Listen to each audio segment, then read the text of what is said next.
हरियाणा के गृह एवं स्वास्थ्य मंत्री अनिल विज ने हिंद की चादर धन धन श्री गुरु तेग बहादुर साहिब के शहीदी पर्व को समर्पित विशाल नगर कीर्तन में शामिल होकर श्रद्धापूर्वक माथा टेका और उन्हें नमन कर आशीर्वाद लिया।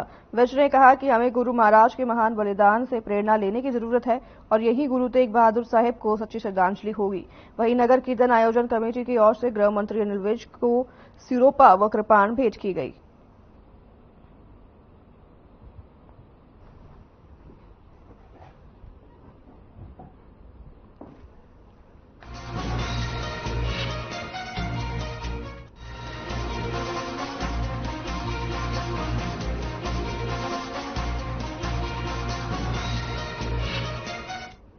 लोकसभा और विधानसभा चुनाव को लेकर हरियाणा में राजनीतिक हलचल बढ़ने लगी है। भिवानी पहुंचे पूर्व वित्त मंत्री कैप्टन अभिमन्यु ने सैनिक सम्मान समारोह में हिसार लोकसभा से मैदान में उतरने का इशारा किया है। इसको लेकर उन्होंने सभी को इकट्ठा होने की अपील करते हुए हरियाणा की सभी सीटें मोदी की झोली में डालने की अपील की है। इस दौरान कैप्टन अभिमन्यु पहली बार इतने जोश में दिखे कि उनका भाषण कम और विरोधियों पर दहाड़ ज्यादा दिख रहा था। साथ ही पूर्व प्रधानमंत्री मनमोहन सिंह व सोनिया गांधी के साथ हुड्डा व चौटाला परिवार पर जमकर कटाक्ष किए।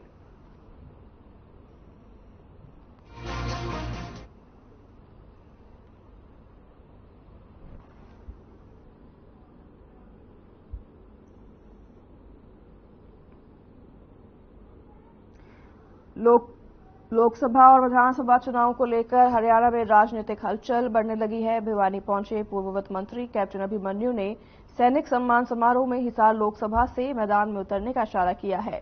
इसको लेकर उन्होंने सभी को इकट्ठा होने की अपील करते हुए हरियाणा की सभी सीटें मोदी की झोली में डालने की अपील की है।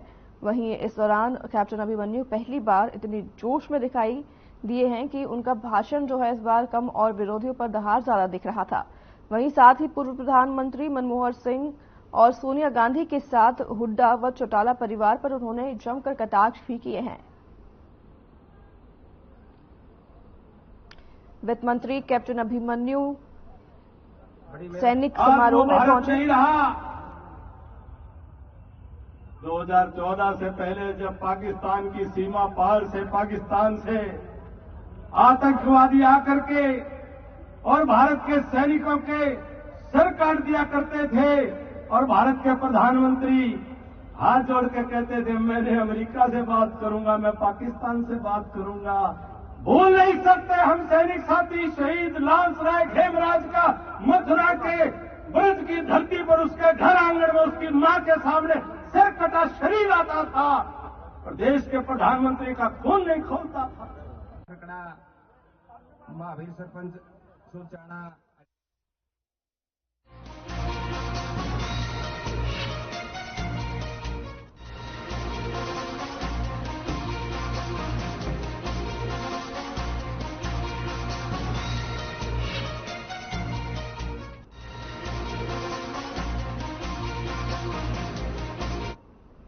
आम आदमी पार्टी की 10 दिवसीय प्रदेश स्तरीय बदलाव यात्रा तीसरे दिन रविवार को नूंह जिले के पुन्हाना कस्बे में पहुंची। यात्रा का नेतृत्व हरियाणा प्रदेश अध्यक्ष और राज्यसभा सांसद डॉक्टर सुशील गुप्ता ने किया। यात्रा में केवल बाहर के ही आप कार्यकर्ता नजर आए। सुशील गुप्ता ने कहा कि आम आदमी पार्टी की बदलाव यात्रा में अपार जन समर्थन मिल रहा है। प्रदेश की जनता बदलाव चाहती है।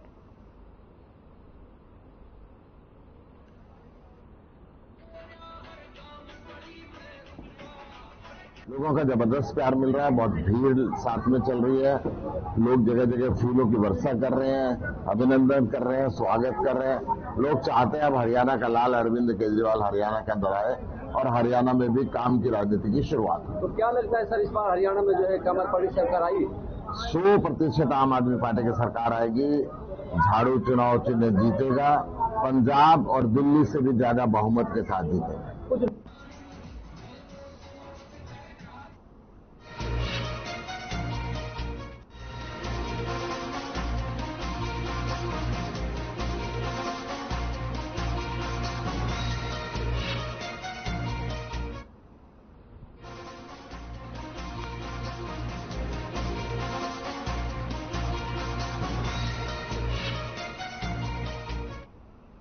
जुलाना से इस वक्त की बड़ी खबर। ऑटो सड़क हादसे में एक युवक की हुई मौत, 7 लोग गंभीर रूप से घायल। सभी घायल को रोहतक पीजीआई किया गया है रेफर। संतुलन बिगड़ने से यह हादसा हुआ है।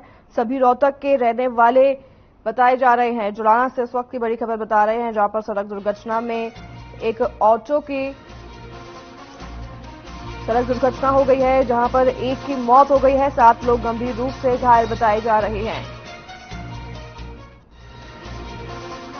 एक ऑटो की सड़क हादसे में दुर्घटनाग्रस्त हो गया है, जहां एक की मौत हो गई है, 7 लोग गंभीर रूप से घायल बताए जा रहे हैं। सभी घायल को रोहतक पीजीआई में रेफर किया गया है। संतुलन बिगड़ने से यह हादसा हुआ है, जानकारी के मुताबिक। वहीं सभी रोहतक के रहने वाले बताए जा रहे हैं। जुलाना से ये खबर बता रहे हैं, जहां पर एक सड़क दुर्घटना हो गई। सड़क दुर्घटना में एक व्यक्ति की मौत हो गई है, वहीं 7 लोग गंभीर रूप से घायल बताए जा रहे हैं, जिनका अस्पताल में इलाज लगातार जारी है। और जानकारी के मुताबिक ऑटो नियंत्रण खोने की वजह से ये सड़क दुर्घटना हुई, जिसमें एक व्यक्ति की मौत हो गई है। सभी लोग रोहतक के रहने वाले बताए जा रहे हैं।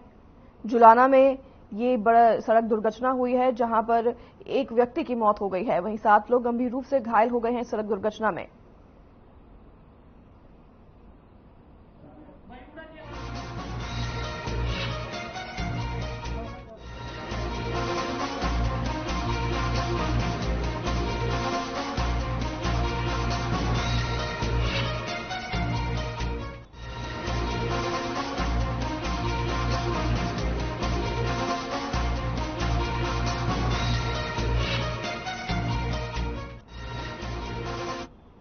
फरीदाबाद के एसजीएम नगर इलाके में बड़ा हादसा हो गया है, जहां एक 2 मंजिला इमारत के गिरने से इलाके में हड़कंप मच गया है। इमारत के नीचे एक बुजुर्ग दब गया, जिस लोगों ने अस्पताल में भर्ती कराया। लोगों के मुताबिक इमारत में मेंटेनेंस का काम चल रहा था, तभी अचानक 2 मंजिला बिल्डिंग अचानक से गिर गई और उसके नीचे एक बुजुर्ग दब गए। बुजुर्ग की हालत गंभीर देखते हुए उन्हें दिल्ली रेफर कर दिया गया है, जहां उनका इलाज लगातार जारी है।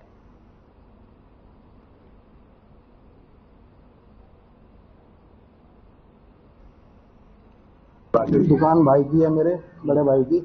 वो नीचे बैठे हुए थे, कस्टमर अटेंड कर रहे थे अपना, और उनके ऊपर से टंकी की आवाज आई, पानी गिरने लगा, जिससे मकान के अंदर हल्का सा दरार सा दिखा उनको। उन्हें लगा कि शायद ये बिल्डिंग गिरे ना, इसलिए थोड़ा सा उन्होंने बाहर आ गए, सारे कस्टमरों को बाहर कर दिया, खुद भी बाहर हो गए और इधर उधर अलर्ट कर दिया सबको, साइड हो जाओ, और खुद भी बाहर थे। जब ये बिल्डिंग गिरी तो उनकी आंखों के सामने नीचे गिरी।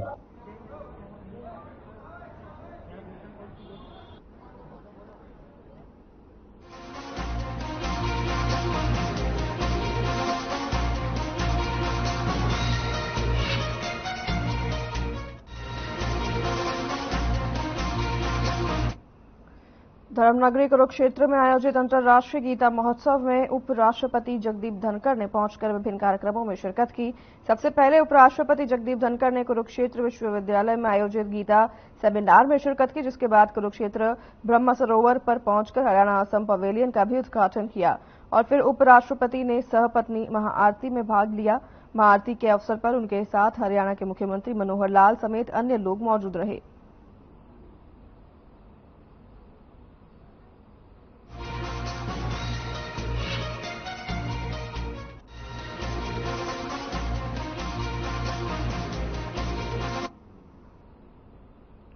कुरुक्षेत्र गीता जयंती महोत्सव 2023 के चलते जयराम विद्यापीठ में हुई राज्य स्तरीय सांस्कृतिक प्रतियोगिता में हुई भजनों की गूंज, वहीं और सुंदर हस्त लेखन प्रतियोगिता भी की गई। भजन प्रतियोगिता में विद्यार्थियों के मधुर भजनों पर श्रोता झूम उठे और विजेता बच्चों के सुंदर लेखन की परमाध्यक्ष ब्रह्मस्वरूप ब्रह्मचारी ने सराहना की है। जयराम शिक्षण संस्थान के उपाध्यक्ष और सेवानिवृत्त आयुक्त टी.के. शर्मा ने बताया कि विद्यापीठ में आयोजित सभी प्रतियोगिताएं गीता और भगवान श्री कृष्ण की लीलाओं पर आधारित है और इनमें भारतीय संस्कृति को प्राथमिकता दी गई है। उन्होंने यह भी बताया कि दूसरे दिन भजन प्रतियोगिता और सुंदर लेखन प्रतियोगिता में भारी संख्या में प्रतियोगिताओं ने भाग लिया है।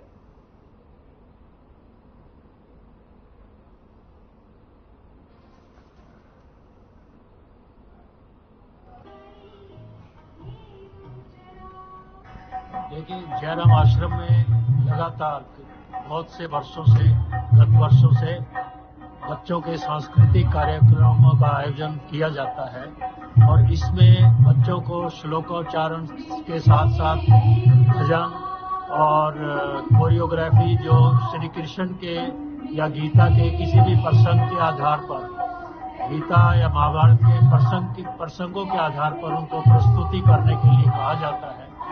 इसके अलावा उनकी जो स्किल्स हैं उनको भी उभारने का काम ये मंच करता है।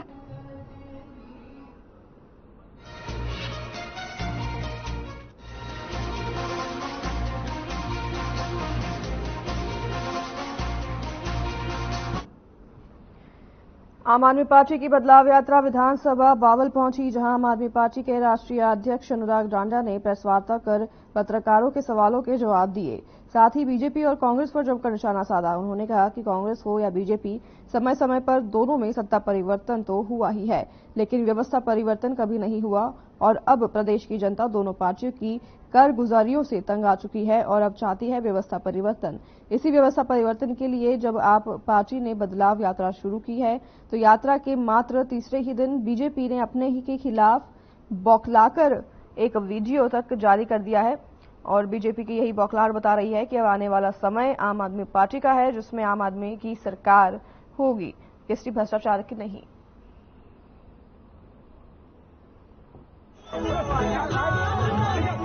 बदलाव यात्रा का तीसरा दिन है और सिर्फ तीसरे दिन में ही भारतीय जनता पार्टी की 9 साल पुरानी सरकार बौखलाना शुरू हो गई है।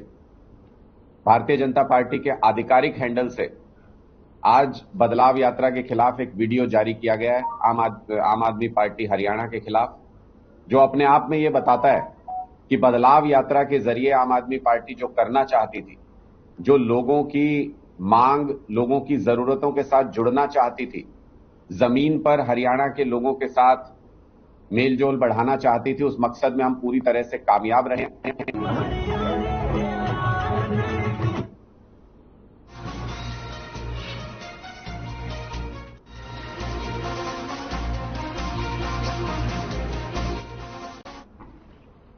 कोसली विधानसभा के गांव कृष्णनगर में ईंट भट्टे पर एक बड़ा हादसा हो गया है, जहां पीने के पानी की टंकी फटने से भट्टे पर काम करने वाली 2 महिला मजदूरों की मौत हो गई है, जिसमें असम की रहने वाली रसीदा नाबालिग थी, जो भट्टे पर मजदूरी करती थी, जिसके उपचार के लिए ले जाते वक्त रास्ते में ही मृत्यु हो गई है। तो वहीं दूसरी युवती बिहार की रहने वाली है, जिसकी मौके पर ही मौत हो गई।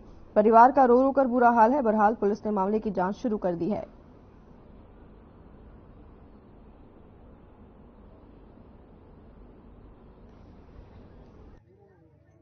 छोरी अभी आई बना के। मैंने बोला छोरी बात चावल डाल दे तेरे पापा को। बोला मम्मी पानी नहीं है। मैंने थोड़ा पानी लिया। फिर पानी लेने गया। 3-4 औरत और भी था कपड़े धो रहा, वो तो नीचे दब गए। वो पानी लेके आ रहे थे, बाल्टी सुन उसके सिर में ही लग गया, सिर खत्म हो गया। पड़ोसी भट्टा में रहता हूँ। 20 साल में था जो भाई मेरे जानकारी है ऐसे आने जाना में, तो आप आ गया तो जो तो हो गया। अब ऐसे समाधान करो, जैसे कोई बच्चा बुच्चा छोटा बड़ा बच्चा है, कितनी पैसा ले रखी है, जिसका कोई समाधान हो जाएगा, जिसका बड़ी रकम बच जाएगा, यही कहना।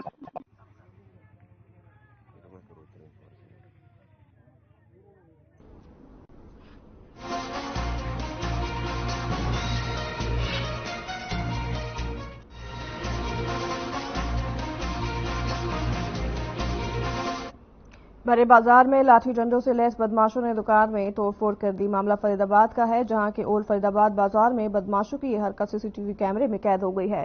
फिलहाल पुलिस ने इस मामले में एफआईआर दर्ज कर ली है और जल्द ही आरोपियों की गिरफ्तारी की बात कर रही है।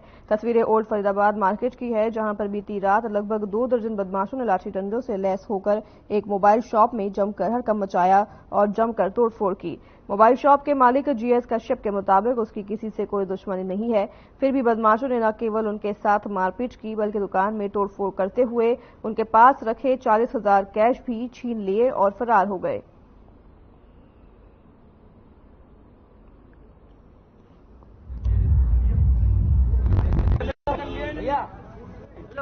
मेरी यहाँ पे गुड्डू कचौड़ी के नियर बाय दुकान लगती है मोबाइल टेम्पर कवर की, और ये घटना है 9 बजे करीब। ये 20 से लड़के आए, आगे पिज्जा बिला पे उन्होंने अपनी बाइक रोकी और यहाँ पे आके मारपीट करी। मेरी दुकान पूरी तहस नहस कर गए और मेरे हाथ में 40,000 रुपए थे, वो मेरे को पेमेंट करनी थी किसी की, वो इनने छीन लिए। मैं अपनी दुकान के अंदर भागा तो 2 लड़के दुकान के अंदर भी आए, उनमें से एक की मेरे हाथ पैर में रॉड लगी। और ये ओल्ड मार्केट एरिया का मामला है, जो आप जिस वीडियो की वायरल के बारे में बात कर रहे हैं, इस संबंध में जो पीड़ित युवक है उससे शिकायत मिल चुकी है और इसमें एक नामजद है, बाकी कुछ अन्य लोग हैं। इसमें वीडियो जो वायरल वीडियो है उसमें सीसीटीवी फुटेज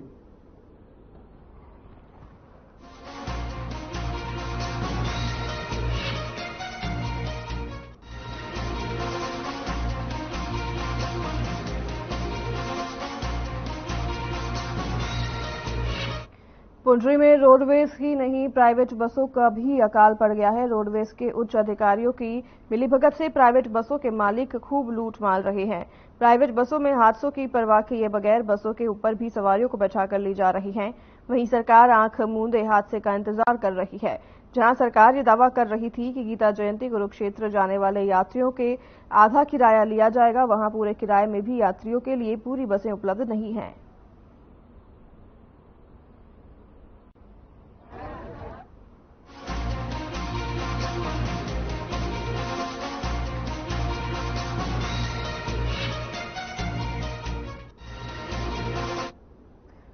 प्रदेश के सबसे बड़े वेट घोटाले की जांच कमेटी में अहम भूमिका निभाने वाले डीईटीसी वीके शास्त्री को अपनी ईमानदारी की कीमत चुकानी पड़ी है। विभाग के मुख्य सचिव देविंदर सिंह कल्याण ने शुक्रवार रात आदेश जारी करते हुए उन्हें निलंबित कर दिया है। सूत्रों के मुताबिक लोकायुक्त की रिपोर्ट में दोषी मिले 69 अधिकारियों की लॉबी के दबाव में ये कार्रवाई की गई है, क्योंकि इन अधिकारी ने प्रदेश के कई बड़े बिल्डर और ठेकेदारों की नाक में दम कर रखा था। लेकिन विभाग ने शास्त्री पर ही फर्जी डॉक्यूमेंट पर साइन करने के आरोप लगाते हुए उसके खिलाफ कार्रवाई कर निलंबित कर दिया है। शास्त्री के निलंबन से विभाग में खलबली मची हुई है। वहीं विभाग के अधिकारियों को आशंका है कि इससे विभाग की छवि को नुकसान पहुंच सकता है।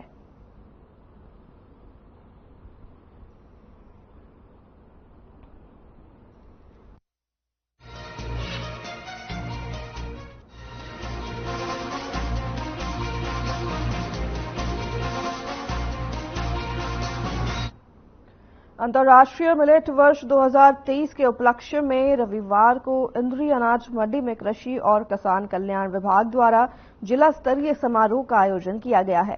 कार्यक्रम में मुख्य अतिथि के रूप में इंद्री के विधायक रामकुमार कश्यप ने शिरकत की। इस कार्यक्रम की अध्यक्षता कृषि विभाग के उप निदेशक डॉक्टर वजीर सिंह ने की। कार्यक्रम में करीब 600 किसानों ने भाग लिया और इस दौरान सरकार की योजनाओं को बढ़ावा देने के लिए इंद्री क्षेत्र के 14 प्रगतिशील किसानों को सम्मानित किया गया। कृषि संबंधित प्रश्नोत्तरी भी आयोजन की गई और जिसमें प्रश्नों को सही उत्तर देने वाले एक महिला किसान सहित कुल 10 किसानों को स्प्रे पंप देकर सम्मानित किया गया।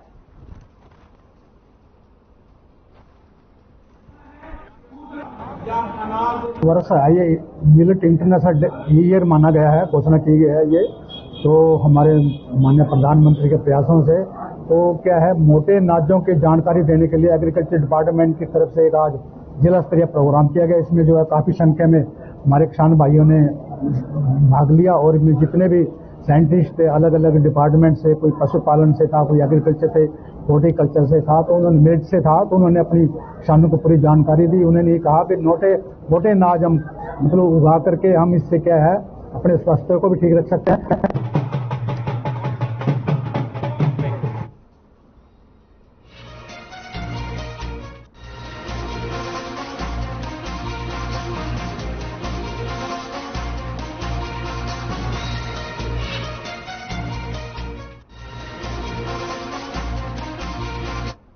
तीन दिसंबर को फरीदाबाद के बल्लभगढ़ सेक्टर 56 इलाके में झाड़ियों में मिली एक नवजात बच्ची को फेंकने वाला कोई और नहीं बल्कि बच्ची का पिता ही निकला। फिलहाल आरोपी पुलिस की गिरफ्त में है, जिसने बताया कि बच्ची का जन्म 3 तारीख को ही हुआ था और उसमें ऑक्सीजन की कमी के चलते डॉक्टर ने उसे बीके अस्पताल में भर्ती करवाने के लिए कहा था, लेकिन उसने ऐसा न करके बच्ची को झाड़ियों में फेंक दिया।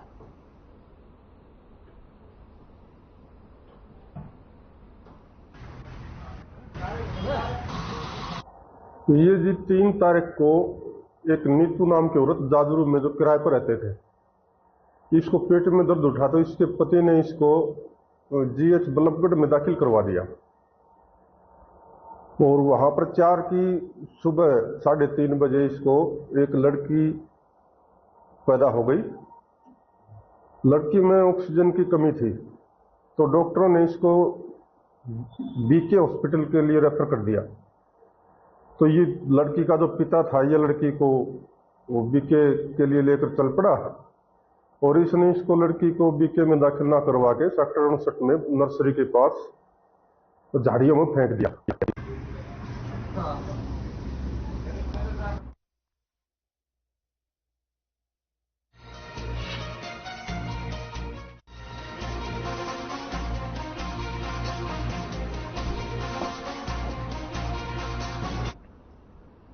महेंद्रगढ़ के गांव सीसोच में रात्रि को 10 किसानों के खेतों से 139 फव्वारे के नोजल चोरी हो गए। चोरी की घटनाओं से गुस्साए किसान सरपंच के नेतृत्व में सदर थाना में पहुंचे और विरोध जताया, जिस पर किसानों की शिकायत के बाद पुलिस कार्रवाई में जुट गई है। सरपंच वीरेंद्र कुमार ने बताया कि एक सप्ताह के रात्रि के समय महेंद्रगढ़ क्षेत्र के आसपास के गांवों में खेतों से फव्वारे की नोजलें की चोरी हुई है।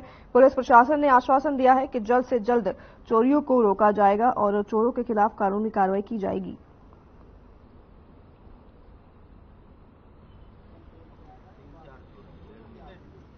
नोजल चोरियों की काफी कंप्लेंट शिकायत आ रही है, उनको बार बार आश्वासन दिया है, परंतु अब उन चोरों के पकड़ने के लिए टीम गठित करी गई है। उनको शीघ्र जल्दी से जल्दी गिरफ्तार किया जाएगा और निगरानी करी जाएगी। रात को गश्त बढ़ाई गई है। तो सर, इन चोरियों को रोकने के लिए प्रशासन और क्या कदम उठाएगा आगे? गश्त ज्यादा बढ़ा दी जाएगी और ज्यादा निगरानी की जाएगी। उनको शीघ्र गिरफ्तार किया जाएगा। ये है जी 12 तारीख से दिल्ली ही नोजल चोरी हो रही है। पहले सिसोट रिवासा में हुए, फिर कुरावटा में, सिसोट में हुए, माजरा में हुए, खारा में हुए, हर गाँव में दिल्ली चोरों ने चोरी कर रखी। परेशान है जी किसान बहुत ज्यादा, मोटरें बंद है, सिंचाई हो नहीं पा रही। तो ये मामला था। अब आज 3-4 गाँव से इकट्ठे होकर पुलिस प्रशासन के पास आए हैं। पुलिस ने क्या आश्वासन दिया? इन्होंने कहा जी 3 दिन में चोरों को पकड़ लेंगे।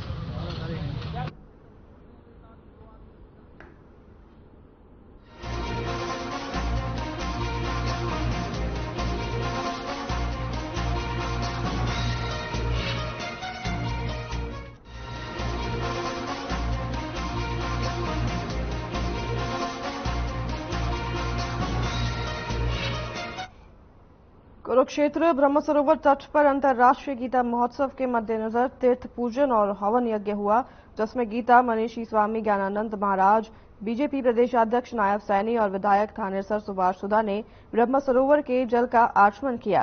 साथ ही हवन यज्ञ में शामिल होकर सफल आयोजन की कामना की। इस दौरान नायब सिंह सैनी ने कहा कि अंतर्राष्ट्रीय गीता जयंती महोत्सव प्रदेश की एक ऐसी धरोहर है जिसके आयोजन को लेकर देश और दुनिया में पूरा वर्ष उत्साह और प्रतीक्षा करता है।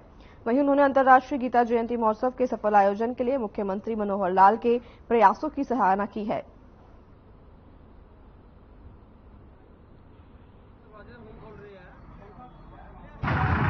यहाँ एक गाड़ी टकराई है, दुकान में बहुत भारी एक्सीडेंट हुआ है। ये एक्सीडेंट वगैरह था, यहाँ जो सामान सारा बिखरा पड़ा, टूटा पड़ा था। गाड़ी तुम ले जा चुके थे, जब मैं पहुंचा गाड़ी ले जा चुके थे। बहुत लेट गया हमें यहाँ। देखो आप सामने सारी दुकान ऐसा है। हाँ मैडम, बहुत अच्छी जगह मिल गए। हाँ बेटे आ जाओ। पता नहीं जी, हमें कुछ पता नहीं क्या हुआ है, ये कैसे हुआ है। हम आए थे तो ये हालत हुई पड़ी थी। मैंने कहा भी आपकी दुकान पे ये नुकसान होया हुआ है, साथ ही पता लगेगा कि क्या है क्या नहीं। कैमरा सामने लगा हुआ है।